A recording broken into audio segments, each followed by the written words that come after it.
اب آپ دیکھیے حضور صلی اللہ علیہ وسلم کا جو دور نبوت ہے وہ 23 سالہ ہے. اگر آپ سے کوئی پوچھے دور نبوت کتنا ہے تو آپ کیا کہیں گے؟ 23 سالہ. لیکن شاہ ولی اللہ محدث دہلوی رحمۃ اللہ علیہ نے تکلیمات الہی کے اندر لکھا، حجت اللہ البالغہ کے اندر لکھا کہ دور نبوت جو ہے وہ 23 سالہ نہیں بلکہ 53 سالہ ہے. اس لیے کہ نبی صلی اللہ علیہ وسلم نے جب قرآن اتر رہا تھا، قرآن پاک نازل ہو رہا تھا، جب شریعت بن رہی تھی اور شریعت عام ہو رہی تھی، حدیث قرآن یہ نزول کا جو زمانہ ہے وہ ہے 23 سالہ. لیکن اس کو ہر جگہ رائج کرنا، نافذ کرنا، پریکٹیکلی اس کو ہر جگہ پہنچانا، یہ دور صحابہ خلفۂ راشدین میں ہوا. اس لیے جو تکمیل نبوت ہے اس کا زمانہ خلفۂ راشدین کا جمع کر کے بنتا ہے. خالی نزول کا زمانہ وہ 23 سالہ ہے، لیکن تکمیل نبوت کا زمانہ وہ خلفۂ راشدین کا زمانہ ملا کر بنتا ہے. اس لیے کہ جیسے نبی صلی اللہ علیہ وسلم پر قرآن اترا، کعبۃ اللہ یہی تھا، حضور نے فرمایا میری خواہش ہے کہ کعبے کو اسی طرح بنایا جائے جیسے یہاں سے دروازہ نیچے کیا جائے، ادھر سے باہر نکلا جائے. یہ خواہش تھی نبی صلی اللہ علیہ وسلم کی. اس کو بعد میں پورا کیا تھا عبداللہ بن عمر رضی اللہ تعالیٰ عنہ نے. پھر آپ صلی اللہ علیہ وسلم تراویح کی نماز پڑھا رہے ہیں، آپ تراویح کی نماز پڑھا رہے ہیں، 1 دن 2 دن تیسرا دن بھی. پھر آپ صلی اللہ علیہ وسلم کا گویا کہ خواہش ہے کہ تراویح کی نماز میری امت پڑھے، تب تو پڑھائی آپ نے. اگر آپ کی خواہش نہ ہوتی تو آپ 1 دن 2 دن 3 دن پڑھاتے، سوچنے کی بات ہے نا. لیکن آپ تیسرے دن کیوں نہیں آئے؟ کہ آپ نے فرمایا کہ مجھے خوف ہے کہ میں اگر اس کو بار بار پڑھاؤں گا تو میرا کہا بھی اللہ فرض کر دے گا. تو اس لیے آپ صلی اللہ علیہ وسلم نے خاموشی کا اظہار کیا. اور دیکھیں حدیث جو صحیح ہے، صحیح حدیث نہیں ملتی. لوگ یہ کہتے ہیں اب صحیح حدیث جو ہوتی ہے وہ اس کی 5 اس کی جو ہے نشانیاں ہیں. جو کسی حدیث بیان کرنے والے میں 5 خوبیاں ہونی چاہیے.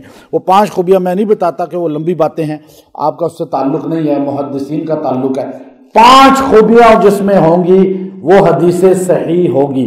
لیکن ایک جیسے میں آپ کو کہوں کہ آپ لوگ باہر چلے جائیں، اب آپ آگے سے کہیں کہ ٹھیک ہے جی ہم باہر جاتے ہیں، منہ سے کہیں. ایک ہے کہ آپ خاموشی سے اٹھ کے چلے جائیں. تو دونوں صورتوں میں آپ نے میری بات کو قبول کیا نا، سمجھے بات کو. اب آپ اٹھ کے چلے گئے، بات کو قبول کر لیا، منہ سے بولا ہاں جا رہے ہیں، پھر بھی بات کو قبول کر لیا. یہی ہوتا ہے حدیث کا کہ ایک وہ حدیث صحیح ہوتی ہے جس میں انہوں نے بول دیا کہ ٹھیک ہے جی ہم نے یہ بات سنی ہے اور ہم اس بات کو جو ہے کرنے والے ہیں.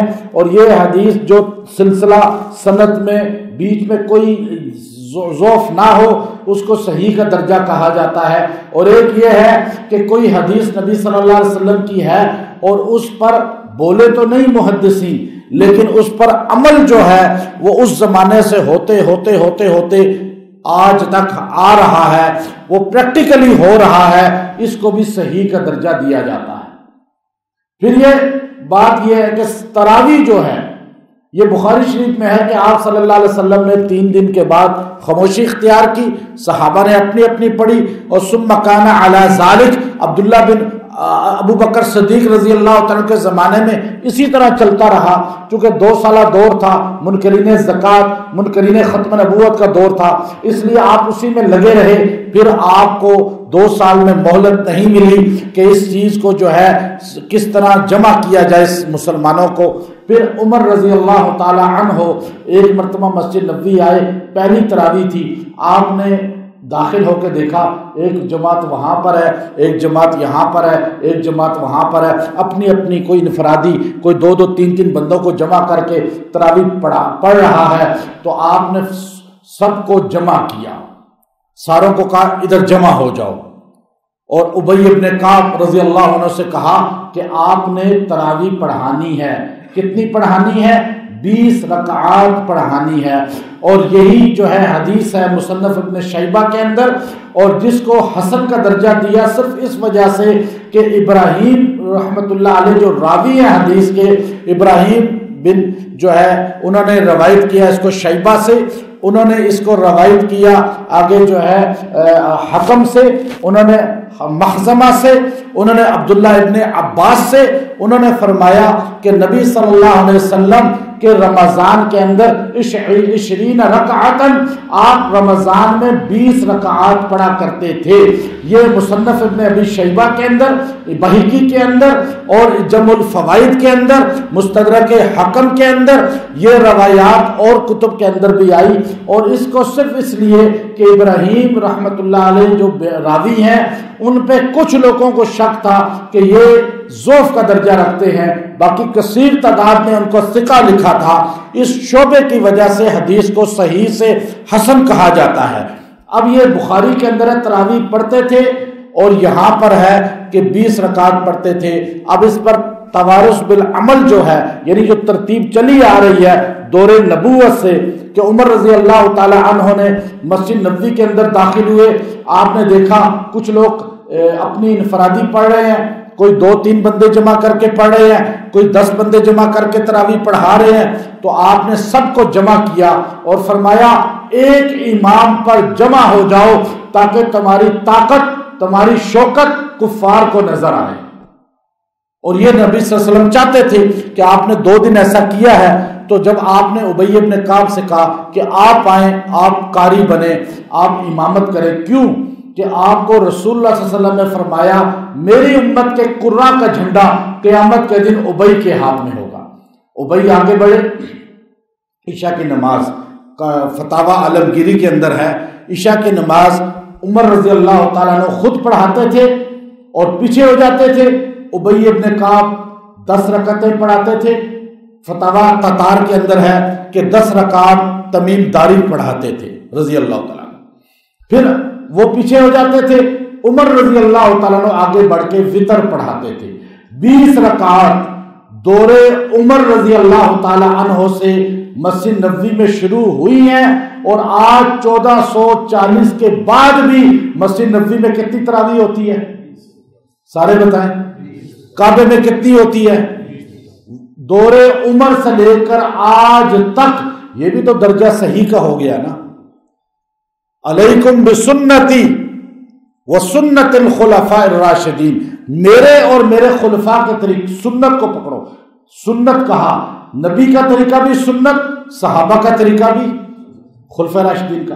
پھر قرآن کی آیت ہے، اس کو باقاعدہ طور پر اس آیت کو شاہ ولی اللہ نے لکھا، آپ نے فرمایا وَمَن يُشَاقِقِ الرَّسُولِ مِن بَعْدِ مَا تَبَيَّنَ لَهُ الْهُدَى وَيَتَّبِعْ غَيْرَ سَبِيلِ الْمُؤْمِنِينَ نُوَلِّهِ مَا تَوَلَّى وَنُصْلِهِ جَهَنَّمَ وَسَاءَتْ مَصِيرًا، جو نبی کو چھوڑ دے اور نبی کے ساتھ جو جماعت ہے صحابہ خلفاء راشدین بالخصوص طور پہ، وَمَن يُشَاقِقِ الرَّسُولِ مِن بَعْدِ مَا تَوَلَّى وَنُصْلِهِ جَهَنَّمَ، فرمایا غیر سبیل المؤمنین جو ہے اس سے مراد صحابہ ہیں، جو نبی اور صحابہ کے طریقے کو چھوڑ دے گا وہ سیدھا دوزخ میں چلا جائے گا۔ اس لیے فرمایا علیکم بالجماعہ، ید اللہ علی الجماعہ، یہ 2 لفظ ید اللہ علی الجماعہ، امت کی جماعت پر اللہ کا ہاتھ ہے۔ من شذ شذ فی النار، جو جماعت سے نکل گیا وہ سیدھا دوزخ میں جائے گا۔ آج پوری امت کی، امام شافعی ہوں، امام مالک ہوں، امام احمد ہوں، امام ابو حنیفہ ہوں، چاروں کا اجماع ہے کہ تراویح کتنی رکعت ہے؟ اجماع ہے، اور موقوف ہے صحابہ کا، صحابہ سارے کے سارے اس پہ جمع ہے کہ تراویح کتنی رکعت ہے۔ اور نبی صلی اللہ علیہ وسلم کی حدیث مرفوع ہے، جو آپ صلی اللہ علیہ وسلم رمضان اور غیر رمضان میں جو ہے قیام اللیل کی جو حدیثیں ہیں وہ تہجد کی ہیں 8 رکعت کی، اور تراویح میں تراویح کا لفظ کہیں نہیں ہے، وہ قیام اللیل رمضان غیر رمضان کا ذکر ہے کہ آپ رمضان میں بھی 8 رکعتیں پڑھتے تھے تہجد کی، اور غیر رمضان میں بھی۔ تراویح کی رکعت پر صحابہ کا اجماع ہے، تراویح کی رکعت پر ائمہ کا اجماع ہے، تراویح کی نماز پر امت کا اجماع ہے۔